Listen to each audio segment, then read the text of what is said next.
Et bien le bonjour à tous et à toutes, heureux de vous retrouver pour une nouvelle vidéo, pour un nouveau tilt. Alors c'est un format qui vous a beaucoup plu pour le premier épisode avec Liv et je tenais à vous remercier pour tous vos retours.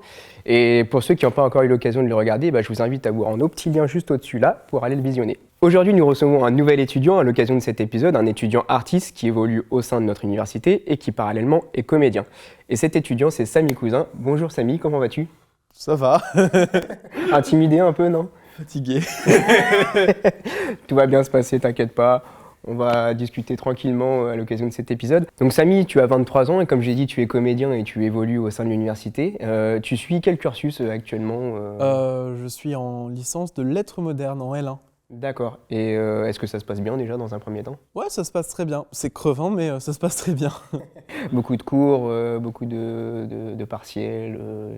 En fait, c'est un contrôle continu, du coup, on travaille en permanence, quoi. Et pourquoi tu t'es tourné vers cette licence? Est-ce que depuis le début, tu avais une fascination pour les lettres? C'est ce qui t'a attiré dès le début? Déjà, c'est un peu cliché, mais je suis comédien, du coup, tout ce qui va être dans les lettres, la lecture, l'expression en général, c'est quelque chose que j'aime beaucoup. Et donc, ouais, j'étais déjà tourné vers ça. Et puis, en fait, j'aime bien lire, bon, pas que, hein, mais... et pour moi, quand on lit, quand on regarde un truc, une série Netflix ou quoi d'autre, je réfléchis en permanence. Vraiment, je réfléchis en permanence. Et la licence de lettres, c'est littéralement, tu dois réfléchir en lisant. C'est ce que je fais déjà par moi-même. Du coup, ça me correspondait bien, quoi. Tu essayes en fait de pousser ta réflexion au-delà de ce que le livre peut représenter ou de ce qu'un écrit tout simplement peut représenter. Tu essayes d'avoir différentes interprétations. Ouais, pour moi, un livre, c'est déjà une chose qui m'est personnelle. Tu vois, quand tu lis un livre, c'est aussi ton aventure. Quand tu lis, je sais pas, Peter Pan, tu vas suivre toi-même les aventures de Peter Pan. Mais à côté de ça, tu vas peut-être penser à ce qu'a pensé celui qui l'a écrit, à ce que pourraient penser les personnes qui le liront. L'état d'esprit aussi. Ouais, le contexte social, enfin tout. Et du coup, c'est pour ça aussi que j'adore tout ce qui est culturel, en fait. Du coup, c'est pour ça aussi que je suis en lettres modernes. Et est-ce que tu as des projets après ta licence? Qu'est-ce que tu aimerais faire à l'avenir? Alors, pour le moment, c'est un programme mais genre provisoire parce qu'il a l'air un peu trop gros.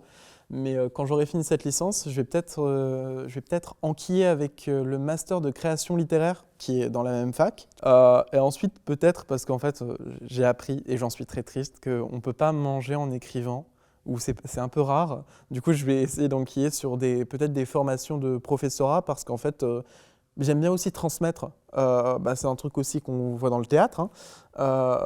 On transmet des choses, et du coup, que ce soit sur une scène ou devant une classe, c'est à peu près la même chose. Tu dois garder les personnes auxquelles tu parles éveillées, tu dois leur apporter des choses, tu dois donner en fait. Et c'est ce que j'aime. Apporter une émotion peut-être dans... Pas forcément en cours, mais au moins un intérêt.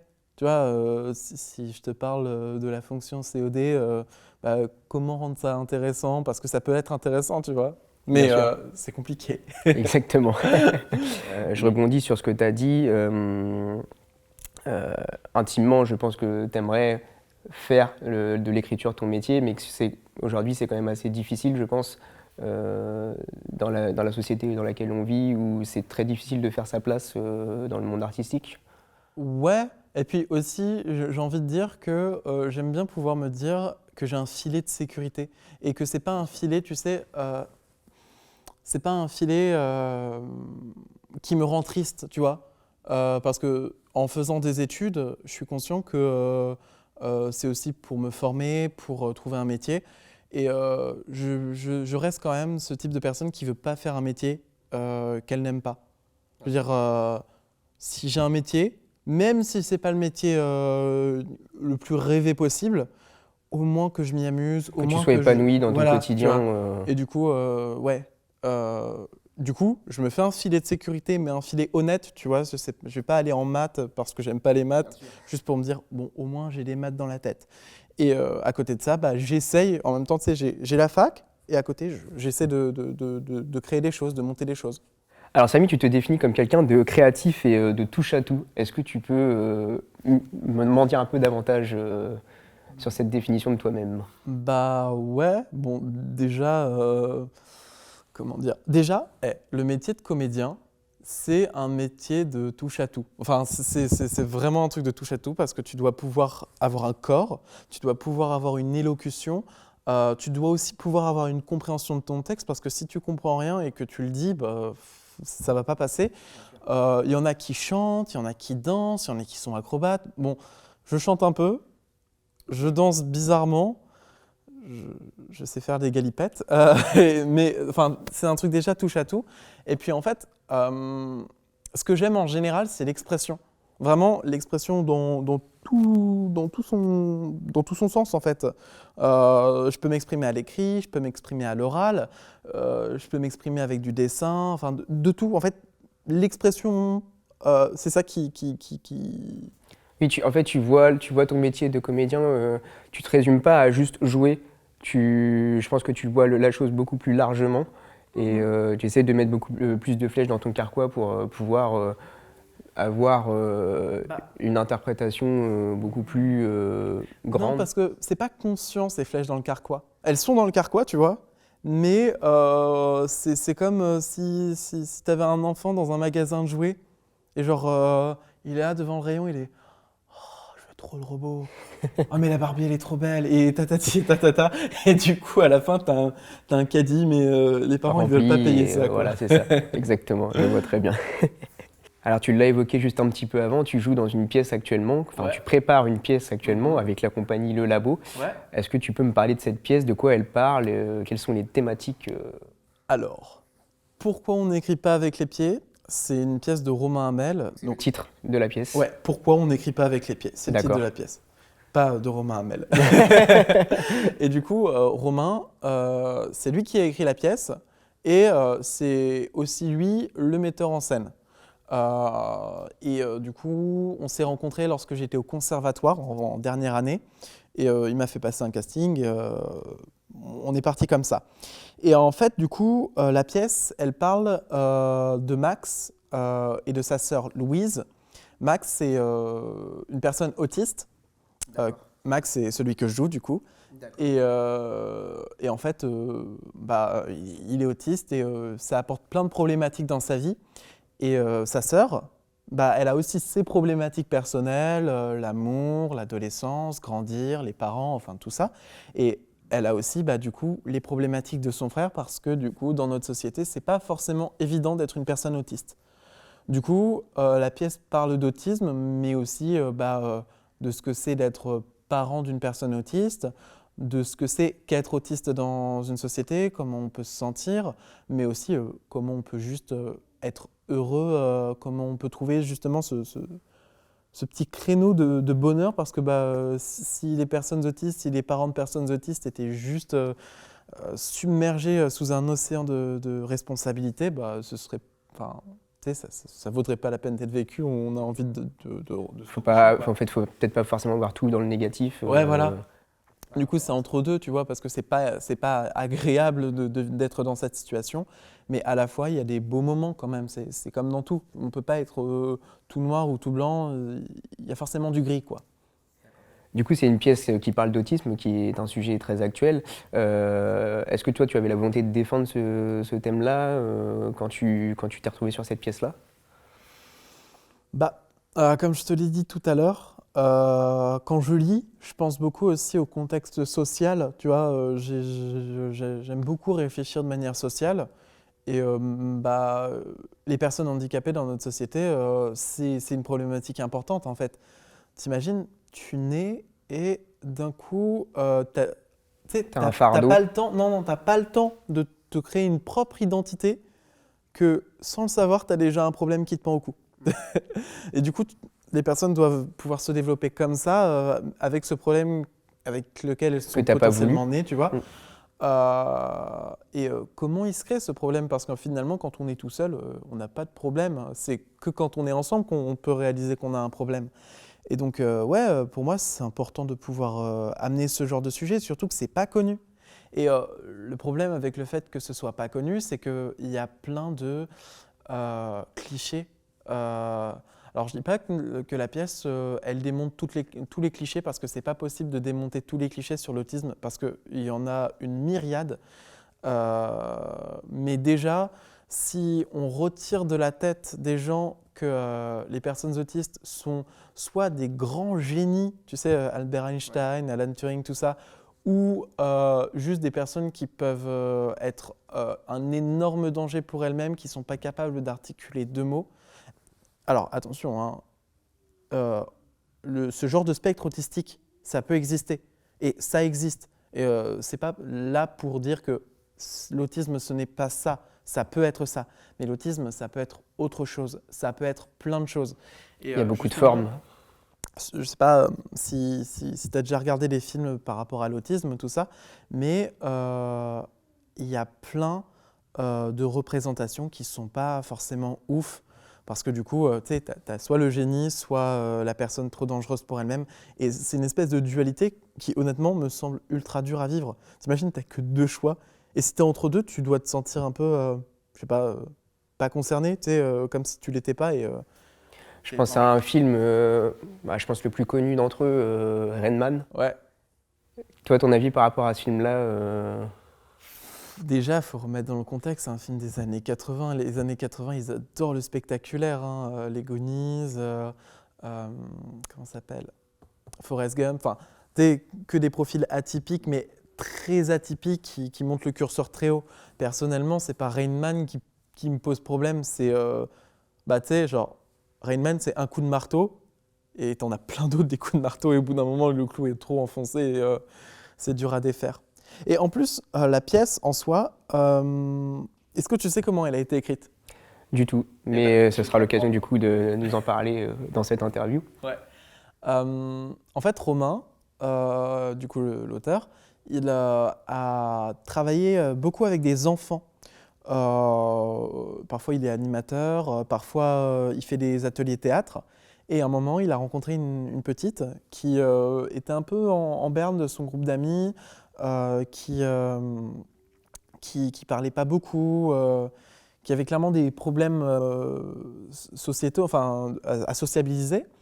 Et ça ressemblait beaucoup à de l'autisme. Bon, on ne peut pas faire de diagnostic parce que on n'est pas médecin.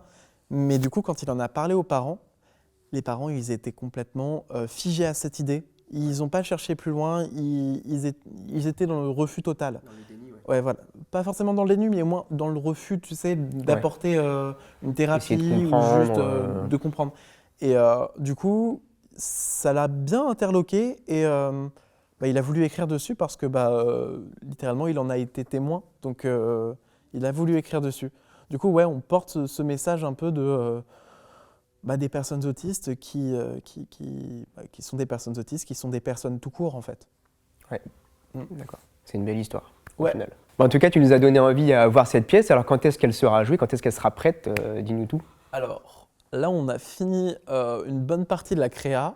Et du coup, alors attention, c'est des dates prévisionnelles. Prévisionnelles, voilà. Ouais. Donc, potentiellement en octobre 2023. 2023. Et en février 2024, il y aura pour le moment en prévision une dizaine de dates. Mais du coup, on espère plus loin, on espère plus, voilà. On espère le succès pour cette pièce en tout cas. Alors Samy, on va passer à la deuxième partie de notre interview qui est ta petite collection d'objets qui te représentent. Alors je te laisse commencer. Lequel veux-tu je te laisse choisir en premier? Je vais prendre celui qui est déjà devant moi. Mon sac. Attends, je vais un peu l'associer avec la salopette du coup. Mais on parfait, va faire combo, une autre partie après avec la salopette. Du coup, ça, c'est mon sac que je transporte au quotidien. Et ça, c'est ma salopette que je mets souvent. C'est ton identité au final. On me reconnaît beaucoup grâce à ça. Et en fait, c'est... tu vois, quand je te parlais d'expression là tout à l'heure, c'est un des exemples. Pour moi, quand je m'habille, je m'exprime. Ça me permet de mieux définir mon identité, que ce soit pour les autres, tu vois. Par exemple, tu dis « Ah, cette personne, elle va peut-être être plus extravertie. » Ou même pour moi, tu sais, de me dire « Tiens, c'est moi. » Et de pouvoir exprimer mon moi, tu vois, genre… J'adore la couleur. Et genre, je trouve qu'on n'en porte pas assez. J'adore la Faut couleur. mettre de la couleur dans la vie un Ouais. peu. Et du coup, je répondis aussi sur la salopette, parce que du coup, c'est littéralement mon costume de scène. Dans la pièce du Ouais, coup. ouais, voilà. C'est mon costume de pourquoi on n'écrit pas avec les pieds. Et c'est drôle de voir que, tu sais, genre, Max et moi, on est différents. Le personnage, Max, et moi, on est différents, mais n'empêche, il y a des échanges, tu vois, parce que quand je le joue, je suis très proche de lui. Et pourtant, ma salopette, elle T'as est. apporté ta petite touche Ouais, au tu final au vois. personnage. Voilà, et du coup, Max s'habille avec une jolie salopette. En tout cas, j'adore la salopette de Max. Et du coup, j'ai vu que tu as décalé juste à côté ce petit vinyle. Ouais, alors c'est juste une pochette. D'ailleurs, regarde, là, il y a de la pâte à fixe, parce que du coup, en fait, elle est accrochée tout en haut de mon mur chez moi. Et donc, j'ai décroché spécialement pour ça. Et en gros, c'est juste mon groupe de musique préféré. C'est Fleetwood Mac. C'est un groupe de rock alternatif des années 70. Et je voulais juste partager ça parce que je les aime beaucoup. Parce que quand je les écoute, en fait, c'est juste. Je pars ailleurs quand je les écoute. Et Ouais, t'es déconnecté de tout et ouais. Et les voix, elles sont magnifiques. L'une des chanteuses principales, Stevie Nicks, sa voix, elle est, elle est incroyable. C'est pas genre, tu sais, une voix très technique à la Whitney Houston, mais c'est une voix ultra honnête et une voix qui a quand même vraiment un potentiel vocal ouf. qui Et est simple et qui arrive quand même à transmettre ouais, tu des vois, émotions. c'est à la fois kitsch et honnête. J'adore le kitsch, mais c'est à la fois kitsch et honnête. Voilà, Fleetwood Mac. Incroyable. Ouais.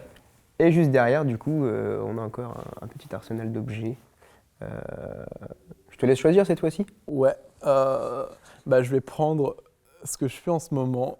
Ça, c'est du coup un livre que j'ai dû étudier là pour mon second semestre, Médée de Pierre Corneille.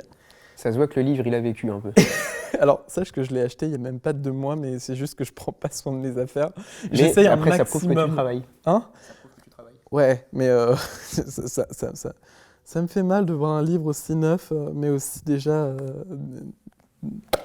Bon. Et du coup, pourquoi ce livre? Eh bien parce que je fais beaucoup de jeux. Enfin, là, on peut voir, hein, c'est très moderne. Là aussi, enfin, genre, c'est très soit dans le 20e, soit dans le 21e siècle. Et pour autant, je me suis trouvé un amour pour ce livre, pour la figure de Médée. Parce que j'avais un gros blocage avec tout ce qui était pièce classique. C'est une pièce classique, en vers, en rime, tout ça. Et je l'ai lu et c'était vraiment bien. Et vraiment, 4-5 ans avant, tu me faisais lire une pièce classique du style Phèdre-Médée, ça me tombait des mains. Mais là, je l'ai lu et c'était trop bien. Le Et c'était personnage quoi de Médée c'est quoi le est ouf. déclic que tu as eu par rapport à ce livre? Le personnage. Médée, c'est l'une des meufs les plus badass de toute la littérature. Mais quand je te dis badass, c'est badass. C'est-à-dire que cette femme, elle tombe amoureuse d'un gars, Jason, et Jason, lui, il veut la toison d'or. Elle l'aide à conquérir la toison d'or. Mais pour ça, elle elle dresse des taureaux enflammés, des serpents, des armées. Son père veut l'arrêter. Elle tue son frère, elle le coupe en morceaux, elle le jette à la mer pour que son père ne la rattrape pas. Et tu sais ce qu'il fait le Jason? Non, mais tu vas me dire.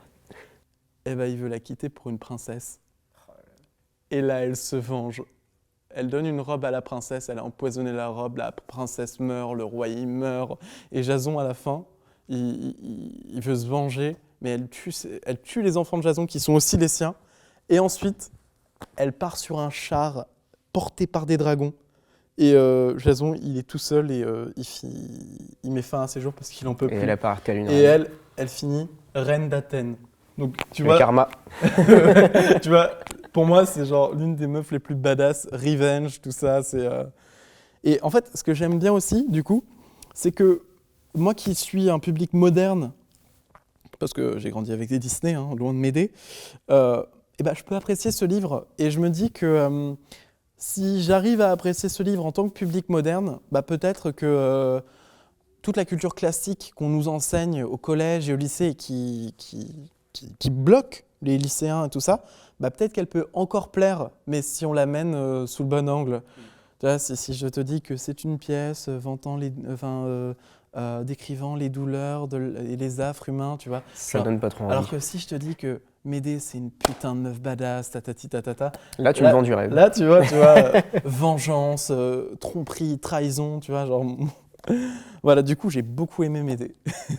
Alors du coup, il y a celui à côté qui n'est pas très petit, mais... C'est ma Bible, c'est Lou. Attends. Du coup, c'est une BD que peut-être cette fois-ci on connaîtra plus, de Julien Nil. C'est plutôt connu, oui. Et en gros, c'est vraiment un truc que je lis chaque année parce que ça m'apaise. C'est sorti quand j'étais petit, ça a grandi quand j'ai grandi. En fait, c'est mon truc de génération, quoi, tu vois. Genre, y en a qui ont grandi avec Harry Potter, bah moi j'ai eu la chance de grandir avec Lou. Bah, les personnages sont juste ouf, les couleurs sont juste magnifiques. Bon, là c'est tout petit, genre j'ai les 8 grands tomes à la maison, j'ai tout, tu vois. Et en fait, c'est juste apaisant, les personnages sont bien écrits, ça transmet de bonnes ondes, de beaux messages, mais sans être trop moralisateur non plus. Pour moi, en fait, c'est une espèce de gros sans faute parce que ça commence par des choses très rigolotes, très légères, et ça va sur des sujets de plus en plus durs, de plus en plus... tu sais, quand tu grandis, ça va sur les sujets auxquels tu es confronté quand tu grandis. Et genre, honnêtement, c'est à mettre entre toutes les mains, c'est d'utilité publique. Ensuite, on a un truc un peu moins apaisant et un peu moins léger avec Skyrim. C'est plus divertissant. Mais en fait, du coup, j'ai voulu prendre Skyrim parce que justement, il y avait Médée, tu vois.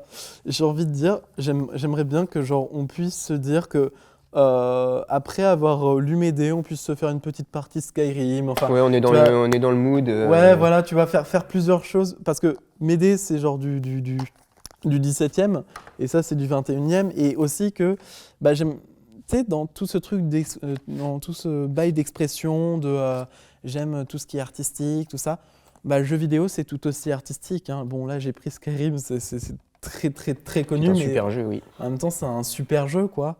Et j'aime bien quand, tu sais, on trouve d'autres moyens de s'exprimer. Parce que les livres, c'est quelque chose d'assez classique. On a compris qu'on pouvait empiler plusieurs phrases d'affilée, en faire un truc... On fait des rimes, machin. Non, juste plusieurs phrases d'affilée pour donner du sens. Mais là, du coup, genre, qu'est-ce que ça fait quand tu prends part à ce truc, quand tu peux plus créer, quand tu peux t'exprimer un peu plus, quand justement ton média se rapproche du consommateur, du spectateur, tu vois, genre... Pour moi, genre justement, c'était aussi pour dire que ouais, j'aime Médée, ouais, j'aime les livres, ouais, j'aime les groupes des années 70, mais ouais, mais j'aime aussi Skyrim, mais genre, il faut un équilibre à tout, je pense, tu vois. C'est ce qui fait partie de ta personnalité, un peu touche à tout. Voilà, touche à tout. On en revient.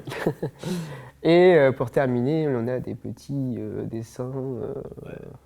Alors, je les appelle comme ça, mais honnêtement, n'appelez pas les vôtres comme ça. Genre, moi, je suis un peu un père indigne, et je m'excuse, mais pour moi, genre, c'est ce que j'appelle mes dessins moches. C'est-à-dire que j'ai une dyspraxie, ce qui fait que pour moi, écrire, faire des traits fins, tout ça, enfin, c'est un enfer pour moi. Ça se voit pas, mais lui, j'ai dû le recommencer plusieurs fois et j'en suis toujours pas satisfait, mais c'est pas grave, tu vois.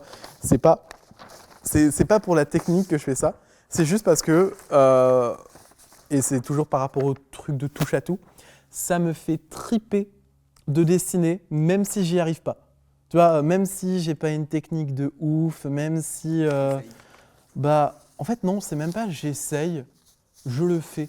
Tu vois, je dessine et ça me donne un truc pour moi. Donc, je vais pas faire carrière avec ça, clairement. Mais au moins, tu vois, genre, je me dis que j'ai fait un truc et que ça m'a fait plaisir et que j'ai pas... c'est pas grave si... Moi, ça m'aura fait plaisir et... ça m'aura aussi permis de sortir des idées parce que genre avec des mots, je peux très peu sortir ce genre de forme et autant de couleurs. Généralement, ce serait très très moche avec des mots, mais voilà. Et du coup, bah moi, voilà, genre même si je sais pas dessiner, je le fais parce que ça me fait plaisir et qu'il faut toucher à tout, je Et pense. c'est le plus important au final, de prendre du plaisir dans ce qu'on fait. Mhm. Alors Samy, on va passer à la troisième et dernière partie de l'interview, qui est une partie où je vais te poser des questions où tu vas devoir répondre rapidement, instinctivement. Donc je commence par la première question, c'est quel est ton dernier spectacle coup de cœur? Alors, c'est un peu honteux, mais j'ai oublié le nom. Mais en gros, il y avait le festival En attendant l'éclaircie, l'édition 2023, tu vois. Et j'en ai vu qu'un, mais il était vachement bien. Attends, je crois que c'est La mécanique de l'ennui. Je suis pas sûr, mais je crois que c'est La mécanique de l'ennui. C'est trop bien. Ça raconte l'histoire. C'est un seul en scène déjà, donc c'est impressionnant. Parce que honnêtement, pour un comédien d'être tout seul sur la scène pendant genre 1 heure, faut le faire. C'est juste un comédien qui, enfin c'est un mec qui vit dans une campagne, qui est homo, qui est dans un milieu un peu brut de force, tu vois, et qui veut juste partir à Paris rejoindre son mec, mais qui ose pas le raconter à ses parents. Et pendant toute la scène, il raconte tout, et c'est trop mignon, c'est trop apaisant, c'est trop touchant. Du coup, ouais, c'était ça mon dernier coup de cœur. D'accord. Le dernier livre que tu as lu? Attends. Parce que vraiment, je crois que le dernier livre que j'ai lu, c'était Médée. Donc voilà. La boucle est bouclée. Non, du coup, c'est vraiment Médée? Ouais. Ok. Quelle est ta musique du moment, du coup? C'est une artiste japonaise qui s'appelle Ado. D'accord. Sa voix, elle est trop cool. C'est quel style de musique? Ça oscille entre la pop, le rock, même un peu le gros, pas énormément, mais tu connais One Piece? Oui. Et bah, tu vois, le dernier film, elle a fait la bande son. C'est elle qui fait les chansons, tu vois. Et la meuf, sa voix, elle est trop cool. Et enfin, dernière question, une citation ou un proverbe que tu aimes, qui te correspond peut-être? J'en ai pas. Alors, ça, c'est un truc. Les citations, les proverbes, je les utilise que dans les dissertes. Et je déteste ça sinon parce qu'en fait, genre, pour moi, c'est trop réducteur. Par exemple, sur Instagram, j'ai jamais compris pourquoi les gens faisaient des citations. Du coup, je fais des citations, mais du style, je sais pas, putain, j'ai plus. Mais je fais juste des détournements de situation, de citations. À la limite, si. Hegel, voilà, on ne se pose qu'en s'opposant. Mais sinon, j'aime pas les citations. C'est une réponse comme une autre. On arrive du coup à la fin de cette interview et on a instauré un petit gimmick de fin. On pose une question. La question, c'est la suivante. C'était quoi le tilt pour toi pour devenir comédien? J'en ai pas vraiment eu, parce que du coup, je m'exprime depuis. Enfin, j'essaie de faire des choses un peu artistiques depuis que je suis petit. Genre, à 4 ans, je chantais les choristes à tue-tête avec les. Oh Avec oui, Jean-Baptiste Monnier. Ouais, voilà. Et en fait, j'en ai pas vraiment eu. J'ai toujours aimé m'exprimer. Du coup, comédien, c'est plus parce que j'ai vu de la lumière et je suis entré et j'ai bien fait. Mais du coup, genre, avant, je faisais pas trop de théâtre. Et ensuite, je me suis inscrit au conservatoire. Et ça s'est lancé comme ça. Du coup, il Naturellement. n'y a pas eu de. Mais peut-être que je suis né avec. Non, non, on peut pas naître avec. Mais genre, je m'en souviens plus du coup du tilt. Je devais être trop jeune. Merci beaucoup Samy d'avoir accepté notre invitation et d'être venu répondre à nos questions. On espère que tu as passé un bon moment. Ouais, c'était drôle. C'était cool, hein. Ouais. On a bien rigolé. Quant à vous, merci d'avoir regardé cette vidéo. On espère qu'elle vous a plu. Si c'est le cas, n'hésitez pas à mettre un petit like et de laisser un petit commentaire dans l'espace commentaire. N'oubliez pas également d'activer la cloche de notification pour être au courant des prochaines vidéos qui vont sortir. Je profite également de remercier le conservatoire Arthur Honegger au Havre qui nous accueille pour ce tournage. Donc merci infiniment à eux de nous avoir accueillis. Et quant à moi, c'était Romain et je vous dis à très bientôt pour Tilt.